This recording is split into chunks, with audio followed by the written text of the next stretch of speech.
നമസ്കാരം, നിങ്ങൾക്കെല്ലാവർക്കും part time ട്രേഡറിൻ്റെ ഒരു പുതിയ ഇൻഫർമേറ്റീവ് വീഡിയോയിലേക്ക് ഒരിക്കൽ കൂടി സ്വാഗതം. അപ്പോൾ നമ്മൾ ഈ ഒരു വീഡിയോയ്ക്കകത്ത് നമ്മൾ നിഫ്റ്റിയുടെ വീക്കിലി അനാലിസിസ് ആണ് ചെയ്യാൻ പോകുന്നത്. നമ്മൾ എല്ലാ ആഴ്ചയും ചെയ്യുന്നുണ്ട്. വളരെ ഇമ്പോർട്ടൻ്റ് ആയിട്ടുള്ള വീഡിയോ ആണ്.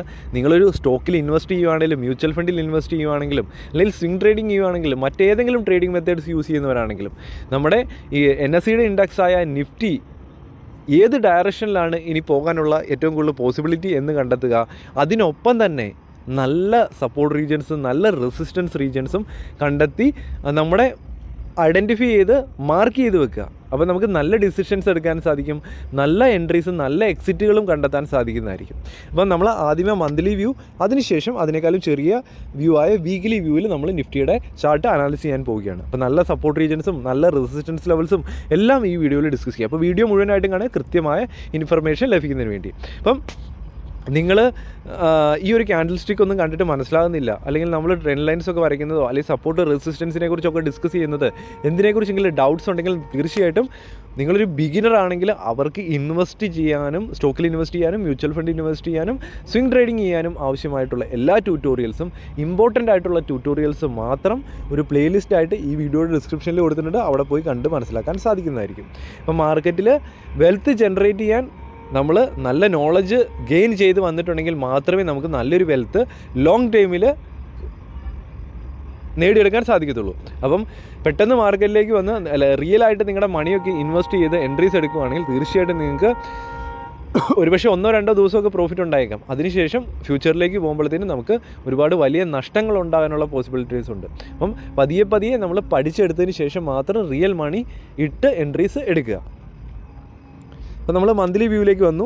നിഫ്റ്റിയുടെ ഈ ഒരു ക്യാൻഡിൽ, ഇത് നമ്മുടെ മാർച്ച് മാസത്തെ ക്യാൻഡിലാണ്. ആ ഒരു ക്യാൻഡിൽ ക്ലിയർ ആയിട്ട് നമുക്കൊരു കൺസോൾട്ടേഷൻ കാണാൻ സാധിക്കുന്നുണ്ട്.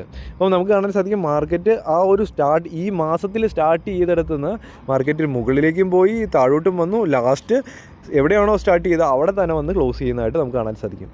വളരെ ചെറിയൊരു മൈന്യൂട്ടായിട്ടുള്ളൊരു ബോഡിയാണ് നമുക്ക് ആ ഒരു ക്യാൻഡിൽ കാണാൻ സാധിക്കുന്നത്. അപ്പം മുകളിലേക്കും വിൽക്കൊണ്ട് താഴോട്ടും വിൽക്കൊണ്ട്.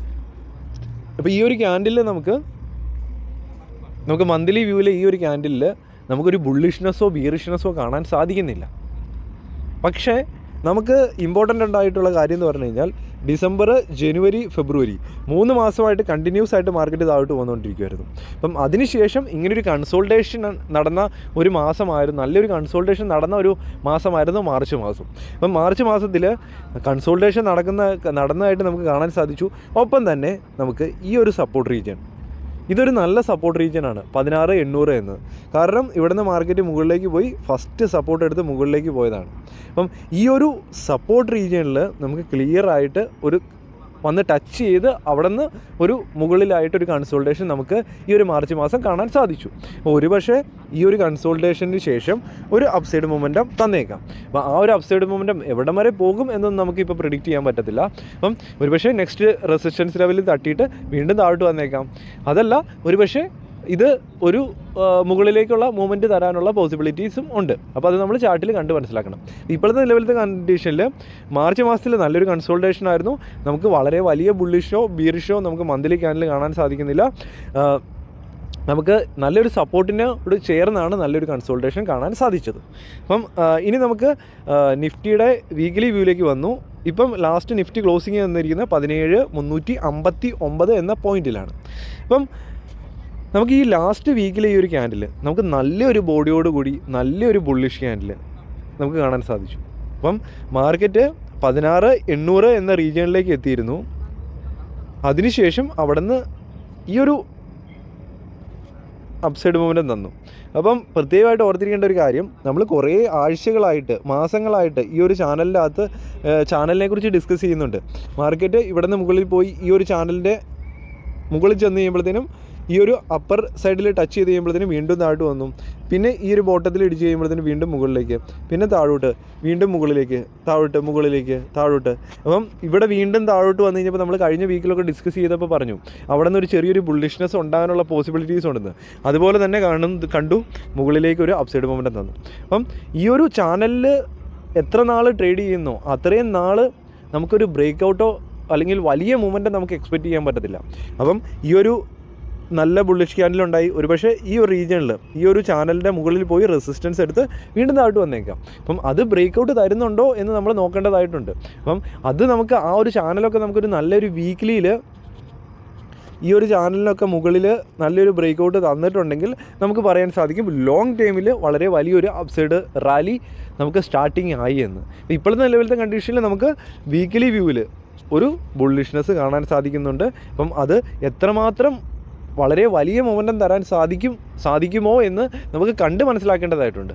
ഇപ്പോഴത്തെ നിലവിലത്തെ കണ്ടീഷനിൽ 17,359 നമുക്ക് ക്ലോസിങ് വന്നിരിക്കുന്നത്. അപ്പം ഇതിനോട് ചേർന്ന് തന്നെ ഏകദേശം 17,359 ആ ഒരു ലെവൽ തന്നെ നമുക്ക് നല്ലൊരു റെസിസ്റ്റൻസ് റീജിയനാണ്. അപ്പം ഈ ഒരു വീക്കിൻ്റെ ഹൈക്ക് മുകളിൽ തന്നെ അടുത്ത ദിവസം ട്രേഡ് ചെയ്യാൻ തുടങ്ങി നല്ല രീതിയിലൊന്ന് സർവൈവ് ചെയ്ത് കഴിഞ്ഞാൽ 17,400 ഒന്ന് സർവൈവ് ചെയ്തിട്ടുണ്ടെങ്കിൽ പിന്നെ ഈ ഒരു ലെവലിലേക്ക് എത്താം, ഈ ഒരു ചാനലിൻ്റെ അപ്പർ സൈഡിലേക്ക്. അപ്പോൾ ആ ഒരു ചാനലിൻ്റെ അപ്പർ സൈഡ് ഏകദേശം ഒരു 17,550-600 റീജിയനൊക്കെയാണ്.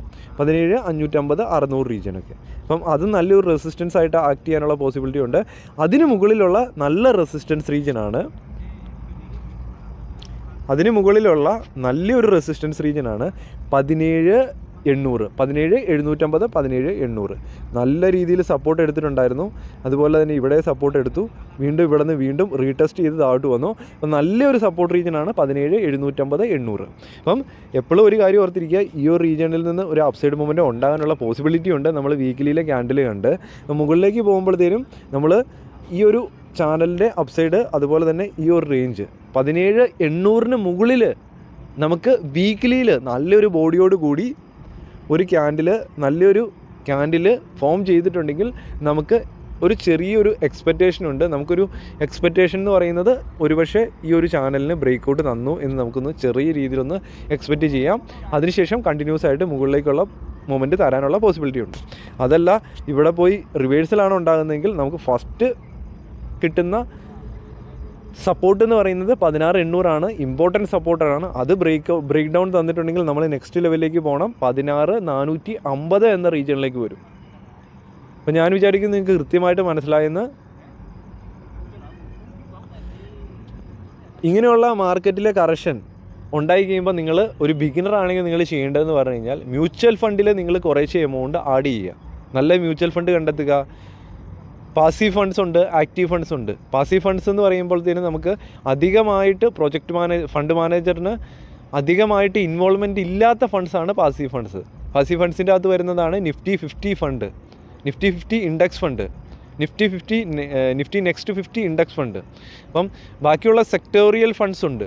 അപ്പം നിങ്ങൾക്ക് വളരെ റിസ്ക് കുറഞ്ഞ് ഇൻവെസ്റ്റ് ചെയ്യാനാണ് താല്പര്യമെങ്കിൽ മീഡിയം നല്ലൊരു റിട്ടേൺ 12-13% റിട്ടേൺ ഒക്കെയാണ് നിങ്ങൾ ലോങ് ടൈമിൽ അച്ചീവ് ചെയ്യാൻ ആഗ്രഹിക്കുന്നതെങ്കിൽ നിങ്ങൾക്ക് തീർച്ചയായിട്ടും നിഫ്റ്റി 50 പോലെയുള്ള ഇൻഡെക്സ് ഫണ്ടിൽ ഇൻവെസ്റ്റ് ചെയ്യാം. പാസീവ് ഫണ്ടാണ്. അതുപോലെ തന്നെ അതിനുശേഷം നിങ്ങൾക്ക് നിഫ്റ്റി നെക്സ്റ്റ് 50 എന്ന ഫണ്ട് കൺസിഡർ ചെയ്യാം. അതിനുശേഷം പുറത്തേട്ട് പോവുകയാണെങ്കിൽ നിങ്ങൾക്ക് കുറച്ച് പഠനങ്ങൾ നടത്തി നല്ല ആക്റ്റീവ് ഫണ്ട്സ് കണ്ടെത്താം നല്ല റിട്ടേൺസിന് വേണ്ടി. അപ്പം എപ്പോഴും ഇൻവെസ്റ്റ് ചെയ്യുമ്പം ഒരേ ഒരു ഫണ്ട് മാത്രം സെലക്ട് ചെയ്യാതെ ഒരു 3-4 ഫണ്ടിൽ ഡിസ്ട്രിബ്യൂട്ട് ചെയ്ത് ഇൻവെസ്റ്റ് ചെയ്യുക. അപ്പം നമുക്ക് ചില ഫണ്ട് നല്ല മൂവ്മെൻറ്റ് തരാം, ചില ഫണ്ട് നമ്മൾ ഉദ്ദേശിക്കുന്ന തരത്തില്ല, പക്ഷേ ഒരു ആവറേജ് റിട്ടേൺ നമുക്കൊരു നല്ല വെൽത്ത് കിട്ടും. അപ്പോൾ ഇതാണ് എനിക്ക് പറയാനുള്ളത്. അതുപോലെ തന്നെ ഇങ്ങനെയുള്ള കറക്ഷനിൽ നമുക്ക് നല്ല സ്റ്റോക്സിൽ, നല്ല ക്വാളിറ്റി സ്റ്റോക്സിൽ, നല്ല മാർക്കറ്റ് ക്യാപിറ്റലോട് കൂടി നമ്മുടെയൊക്കെ ചുറ്റുപാടുള്ള നല്ല വെൽത്ത് വർഷങ്ങളായിട്ട് തരുന്ന നല്ല ഗ്രോത്തുള്ള കമ്പനികളിൽ കുറേശ്ശെ സ്റ്റോക്ക് ലോങ് ടൈം വ്യൂവിൽ നമുക്ക് ആഡ് ചെയ്യാം. അപ്പോൾ ആ ഒരു സ്റ്റോക്കിൻ്റെ ഗ്രോത്ത് പ്രൈസിലുണ്ടാകുന്ന മൂവ്മെൻറ്റ് ഒപ്പം തന്നെ നമുക്ക് അതിൻ്റെ ഡിവിഡൻഡ്, ഇത് രണ്ടും നമുക്ക് ഫ്യൂച്ചറിൽ നല്ലൊരു റിട്ടേൺ അച്ചീവ് ചെയ്യാൻ സാധിക്കും.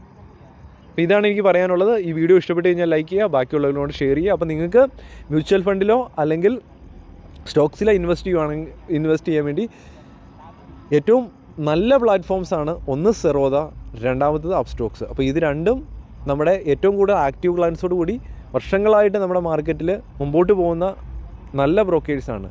അപ്പം അവർ ഇത്രയും ആക്റ്റീവ് ക്ലയൻസോട് കൂടി മുമ്പോട്ട് പോകാനുള്ള കാരണം എന്ന് പറഞ്ഞു കഴിഞ്ഞാൽ അവർ നല്ല ചാർട്ട്സ് അതുപോലെ തന്നെ മ്യൂച്വൽ ഫണ്ട് ഇൻവെസ്റ്റ് ചെയ്യാനുള്ള അവസരങ്ങൾ തരുന്നു, നല്ല ബ്രോക്കറേജ് പ്രൊവൈഡ് ചെയ്യുന്നു, നല്ല കസ്റ്റമർ സപ്പോർട്ടുണ്ട്, ഈ കാര്യങ്ങളെല്ലാം പ്രൊവൈഡ് ചെയ്യുന്നുണ്ട്. അപ്പോൾ തീർച്ചയായിട്ടും നിങ്ങൾക്കും അക്കൗണ്ട് ഓപ്പൺ ആക്കാൻ താല്പര്യമുണ്ടെങ്കിൽ ഫ്രീ ആയിട്ട് അക്കൗണ്ട് ഓപ്പൺ ആക്കാൻ സാധിക്കുന്നതായിരിക്കും. ഈ വീഡിയോയുടെ ഡിസ്ക്രിപ്ഷനിൽ ലിങ്ക് ലഭിക്കും. അതുപോലെ തന്നെ അക്കൗണ്ട് ഓപ്പൺ ആക്കാനുള്ള എന്തെങ്കിലും ഡൗട്ട്സ് ഉണ്ടെങ്കിൽ താഴെ വീഡിയോയിൽ ലഭിക്കുന്നതായിരിക്കും. അവിടെ പോയി കണ്ട് മനസ്സിലാക്കി അക്കൗണ്ട് ഓപ്പൺ ആക്കാൻ സാധിക്കുന്നതായിരിക്കും. അപ്പോൾ ഇപ്പോൾ അക്കൗണ്ട് ഓപ്പൺ ആക്കുവാണെങ്കിൽ നിങ്ങൾക്ക് 0 അക്കൗണ്ട് ഓപ്പണിംഗ് ചാർജിൽ നിങ്ങൾക്ക് അക്കൗണ്ട് ഓപ്പൺ ആക്കാൻ സാധിക്കുന്നതായിരിക്കും. ഈ വീഡിയോ കണ്ട നിങ്ങൾക്ക് എല്ലാവർക്കും നന്ദി. ഒരു പുതിയൊരു വീഡിയോ ആയിട്ട് ഉടൻ കാണുന്നവരെ good bye and Jai Hind.